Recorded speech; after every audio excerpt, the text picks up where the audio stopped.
Oh boy. Obviously this is Yousuf Karsh in a self-portrait done probably in the early 1950s at his studio in his home. And it's just a shot, just a lead-in shot. So basically what happens is that you're going to find that it's a mix of black and white and color shots. Let me just run through. Hang on.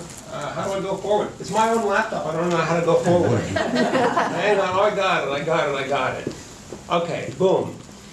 Yousuf and his brother both came to Canada as immigrants, and by sheer coincidence, what happens is that I looked up a picture of the first people in Canada to get citizenship, and in the top row, at the very top, is Yousuf Karsh. Now, I posted this on social media, and at least 10 people pointed out their own relatives in the picture, which I thought was amazing. But the city is a very, very small city. Hang on. What was the date? Oh, 1947, January the 3rd, 1947. He's the man. Wow. He's my man. This is a shot of Yousuf's family. Now, they all came from Armenia, obviously. It's funny, a friend of mine once complained to me that Yousuf had fired him. And I said, well, why? Why is that? And he said, well, because I used too much tape and string to wrap up a picture. And I said, you know, that had nothing to do with tape and string. That had to do with the fact that they walked from Armenia across Europe with nothing. That's what it came from. A very hearty family, shall we say. Can't see my mouse. How do I do a forward on this band? Try the space bar. Space bar. I'll try that. No. I don't even know. Forward. Perfect. No, I'm pretty good. So this is an early shot that I dug up from the archives. Actually, it's out of focus, but such is life. And this is the two of them. Malak seemed almost unrecognizable until I looked up the cut line on it. It looks like Malak is pretending to show Yousuf how to use a camera, which is pretty funny. And here's a shot also of Malak, again, almost unrecognizable from the Malak that I knew. This was probably taken in the 50s. And you can just see how happy they are to be in Canada. This is the Karsh suite at the Chateau Laurier, where I first start my Karsh story. I ended up knowing about Karsh because of a number of things. He was famous, but he also photographed, and I saw this print on the wall at Carleton, my professor in poli-sci. Don't ever argue with me on Facebook about politics, because I'll bring up Lester B. Pearson. I took poli-sci at Carleton in 1969, 1970. So that's a great shot. I always loved that shot of Lester. Later on, I went from photographing weddings to shooting people. I still shot weddings for many years, but actually the slight other correction on the intro, I've actually shot every prime minister from Trudeau to Trudeau, which is hard to believe. It's got to be some sort of record. And this is a group shot I did for Public Archives. It's missing one prime minister. That's a 1-hour story on its own, but the missing prime minister is Brian Mulroney. But I quiz people when they see it on my wall at the studio. Okay, pardon? So basically what happens is that I was a writer for the Citizen back in the days when the Citizen paid money to write things. I was also a photographer for about 30 magazines when magazines paid money to take pictures. I'm an ancient person. So, among other things, the Citizen actually flew me to New York to photograph Richard Avedon and interview him, etc., etc. Don't even think about that today. In the process of writing, I wrote a piece. That's a small shot. I couldn't find a bigger one. I wrote a piece, or I was asked to write a piece for either the Journal or the Citizen, I don't remember now, about Roelof Benny, who was a Canadian photographer who you really should look up, a remarkable photographer. So that piece basically involved me going to meet him. So he said, well, let's meet at the hotel I'm staying at. So I went, great. So here I am, a young photographer, writer, and I thought, I had this crazy thought in my mind that I'm going to go and interview him, but also to make it really difficult by bringing a 4x5 view camera to do his portrait, which was insanity. I don't know what got into me. So there I am. He says, show up at room 610, whatever. I do. I walk in, I set the camera up, I start interviewing him, I start focusing this 4x5 view camera, which is a monster to do portraits with. And as I'm getting the shots, somebody sort of leans over my shoulder, and it's Yousuf Karsh. I'm like, oh, wait a second now. This is getting more complicated. So he watches the whole process and whatnot, and as I finish the process, he says, you know, what a charming young man, you should come to dinner with us. I'm like, oh, okay, this is getting crazier now. I said, great, am I dressed okay? He says, you're fine. So we jump in a limo, roll up Benny, Yousuf Karsh, and myself. I'm thinking, okay, we're going to a restaurant. No. We're going to the Persian, i.e. the Iranian embassy, where I am seated between Yousuf Karsh, Malak Karsh, the head of Savak, if you know what that is, the Iranian ambassador, and Arthur Erickson, and I'm like, what the hell happened? And I'm eating off gold knives and forks. Honest to God, real gold knives and forks. It's a whole crazy story. I don't know how I landed there, but weird things have happened to me in my life. So that's how I knew. Now, I ran into Karsh 100 times. There are 100 stories I could tell. But one of the stranger stories is actually sort of the end of this presentation realistically, and that is that at some point, I had a super busy day in the studio, and I got a call from the Citizen. And this was probably, I don't know, late 90s, early 2000s, whatever it was. I get all my dates and names mixed up. I photographed one too many people, I think, and lost my marbles.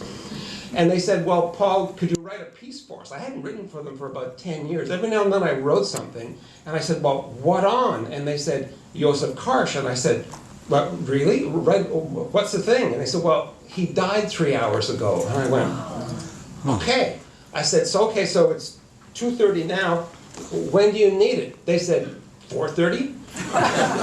So I sat down at my computer, and in 2 hours, cranked everything I could think about, almost stream of consciousness, and I didn't even reread it. I just pressed send at 4:29, boom. I didn't even want to look at it, and the next morning I went out and got the paper. We used to be able to get them in paper boxes, and turns out that I opened it up and went, okay, there it is, and I realized that they had simply copied and pasted word for word. The Citizen, generally, there's an editor, right? I went, okay, that's the first time I've ever had a Citizen article that's word for word what I wrote. Anyway, that was a fun thing. Okay, going back in history, this is a portrait that he did at Little Wings, which was his house on the Rideau River. It's a sort of a sad story because this is basically a home that I was certain somebody in some historic group would save because it was a beautiful home, incredible inside, but it unfortunately has become a bunch of townhouses. Such is life. That's life in the fast lane. This is inside Little Wings with Yousuf relaxing. A lot of these are things that I've dug up from my own personal archives, from the public archives. The public archives, I had to basically, last night, spend about 4 hours turning PNGs and GIFs into high-res, or as high as I could get them, images. Let me tell you, I almost lost my mind, but that's another story. What's left of my mind. This is one of my favorite Karsh pictures. This is Solange, his first wife, who died, unfortunately. And this was probably taken in the Ottawa Valley, maybe even along the Rideau River. This is also Little Wings with his second wife. Wonderful woman, that's a story on its own. I'll tell you the story, actually. I might as well break for a sec off this and talk about her. Estrelita is a character, and a number of years later, I used to run into Yousuf. I was at the Shadow all the time, and Estrelita would say hi. And at one point, I got up the nerve to go in and you know, basically Yousuf was having lunch, and he said, well, come up and have a coffee. So I did. So I'm sitting talking with Yousuf Karsh, and I steeled myself, and I said, Yousuf, you know, I would love to do your portrait, right? And Yousuf was like, oh, that's very interesting. And Estrelita leaned around the corner and said, in what style would you like to do his portrait? And I'm like, well, I said, of course, you know, black and white in the Karsh style. And she said, come back when you have your own style.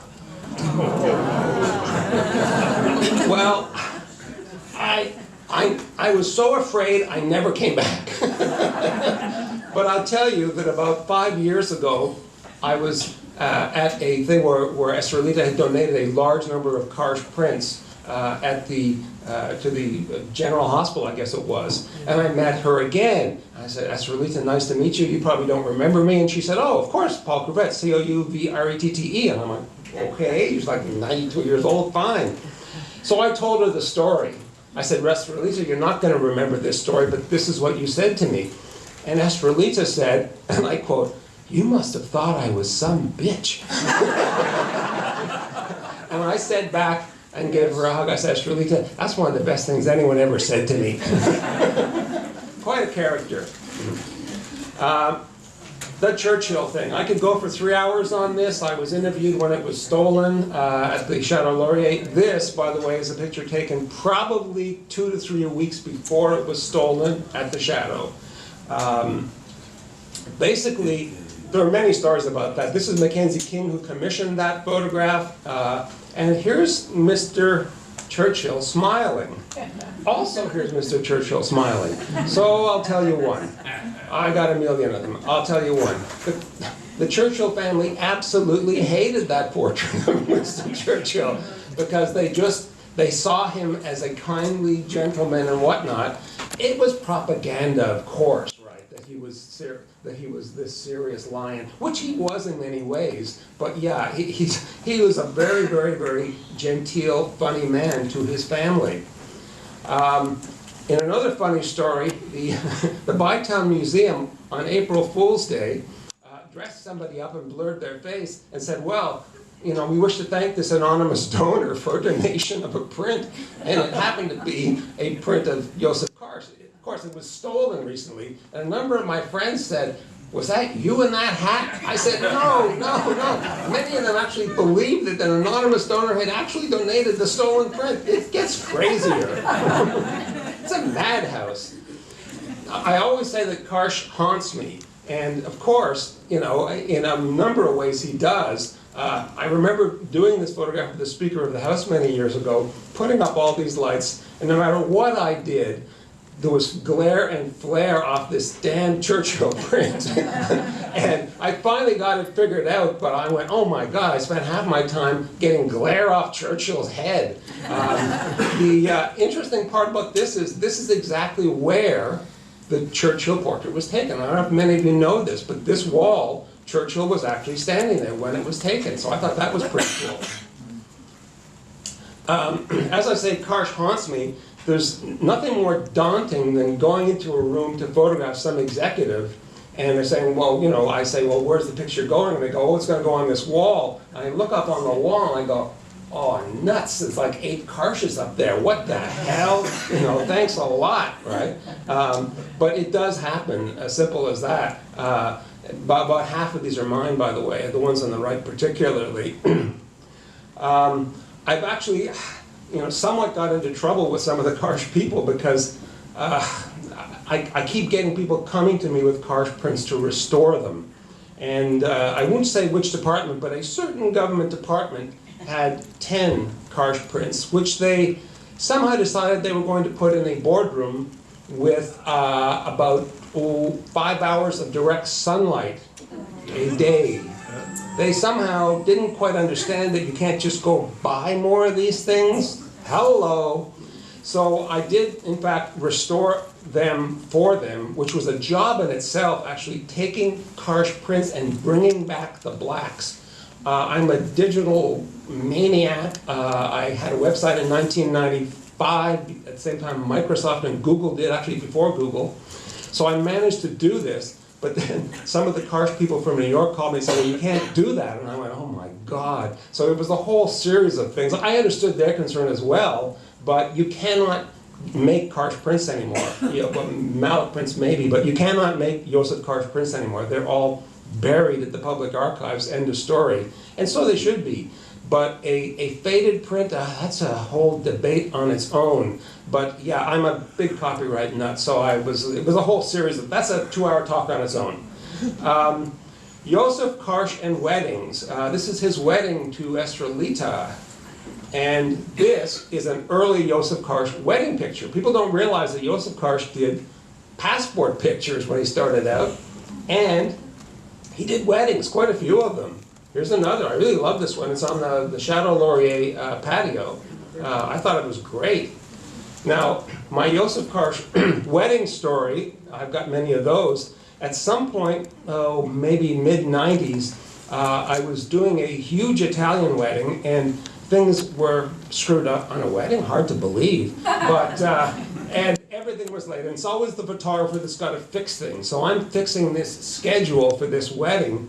And I get to the Chateau, I pull up to the Chateau, I say to my assistant, here, take the keys, take the car, I'm going in. I grab 2 big cases out of my trunk, and I walk through. But as I'm walking through the door, the sliding door, I didn't go through the roundabout, somebody pushes the door for me. So I'm, wow, that's great. And I put a case down to adjust myself, and they pick up the case. And I'm like, super, probably one of the best men, this is fantastic. I zip out to the big staircase, and the bride and groom are there, posing on the thing, getting ready, and I'm like, oh my God. I turned to sort of go, thanks, and I realized that it's Yousuf Karsh. At which point I turned to the crowd and said, well, ladies and gentlemen, this is a historic day. Your wedding is being photographed by Paul Couvrette, assisted by Yousuf Karsh. He laughed. He had a great sense of humor, by the way. Many people think of Yousuf as a serious guy. I could tell you 100 funny stories. One of the funnier ones was that at some point, I was out doing a shoot, and again, at the Chateau Laurier, he's standing there waiting for a car or something, and it's like February, and it's sleet and rain, and 40 below zero flying by, and there's Yousuf with he had a cape and a hat. I said, Yousuf, how you doing? And he said, oh, I'm just great. And I said, well, we got a minute, Yousuf, I gotta ask you, why are you still in Ottawa? Why are you still in Canada? And he said, the weather. And that was very typical of Yousuf. This is a shot of Yousuf, basically in an area that I have stolen many, many times. I first saw this and I went, okay, I'm going up there, simple as that. And I stole it so many times that I should be ashamed, but I love this angle. And I shot a range of things. This is, by the way, not real. It's not even AI, it's Photoshopped. But I do a lot of photography that I sell as stock, and this one is sold many, many times. Same location. Karsh and the Queen. Oh boy, that's a doozy. Karsh photographed the Queen many, many, many times, as have I. I actually knew the Queen. That's a whole story on its own. I taught her photography. But that's another story. I digress too much. You can ask me questions later. Basically, the Queen was not fond of Karsh. And the funny part was that, why? Because the royals just hate posing for pictures, and Karsh took too long. He was a very slow photographer, meticulous. I remember a woman actually walking into me at some point, actually a pretty famous woman, saying, I'd like to have my portrait done, and I did it. And it turns out that she said, well, I want to tell you that your portrait was better than the last photographer I had. And I went, well, who was that? And she said, Yousuf Karsh. And I went, oh. And then I looked at what he had done, and I looked what I had done, and I realized that what it was that her photograph by Karsh was a masterpiece, but it was too sharp. And I was in the phase of soft focus. It was all about that. It had nothing to do with anything in the real world. Yes, the Queen. I actually lived in London, blah, blah, blah, blah. It's been written about quite a few times. And I actually was hired by the Queen to do a range of things, including the signing of the Constitution. And multiple other events that she attended, and her son and her husband attended. So that's the whole story. That's a different story. This is something I'm throwing in. It's kind of fun. It's something that you're never going to guess what this is. Anybody? Billings house. Billings house. Good man. Man gets a Cupid doll. Billings house. Now, who took this picture? Well, I've had a debate over the internet with various people, including the Karsh estate. And this is basically the tag on the back. Well, what's interesting is that this is the tag of Powis Studio. Well, you know who worked at Powis Studio in 1938, 1939? Yousuf Karsh. He was technically the owner. He had bought it. And you know what Powis Studio did? Well, Powis Studio did grad pictures, passport pictures, some weddings. They didn't do any landscape pictures. That's very funny. I wonder why somebody in Powis Studio would have driven down that road and taken that picture. Well, guess what? That is the road to Little Wings. That is the road that is a kilometer from Little Wings. I'm just saying that it's very, very coincidental. I'll leave it there. This is a fun picture. Everybody thinks of Yousuf as a very serious guy. This is at Little Wings, and he's just being funny. Yousuf would do things like many photographers do to make people laugh, to get people in a mood. Let's move on to Malak a bit. Poor Malak is getting the short end of the stick here. This is a portrait I did of Malak Karsh.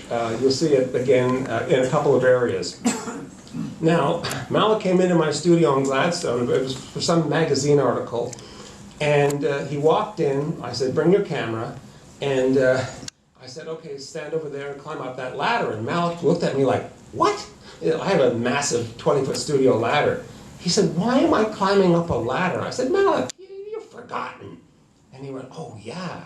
I first met Malak Karsh, God, in the mid-'80s, middle of a crazy snowstorm, probably middle of January. I'm driving down Wellington Street in front of the Parliament buildings. I think I'm the only car on the road. Like, it was coming back from something. And I got all my cameras. I'm the only car on the road. It's blowing snow at me. And just as I pass the eternal flame, I look over, I see the flame with the snow, and there's a guy with a ladder, standing on top of the ladder. I'm like, I actually stopped my car in Wellington. I figured no one's going to give me a ticket because there's nobody there. Got out, walked up, looked at him, and I said, you can only be one guy. And he said, who is that? And I said, Malak Karsh. I said, Paul Couvrette. Boom, that's why I got him to stand on the ladder. Basically, it turns out that I put the tulips in, and I also put the Parliament buildings upside down. Who can tell me why? Through a view camera, you look at things upside down. A view camera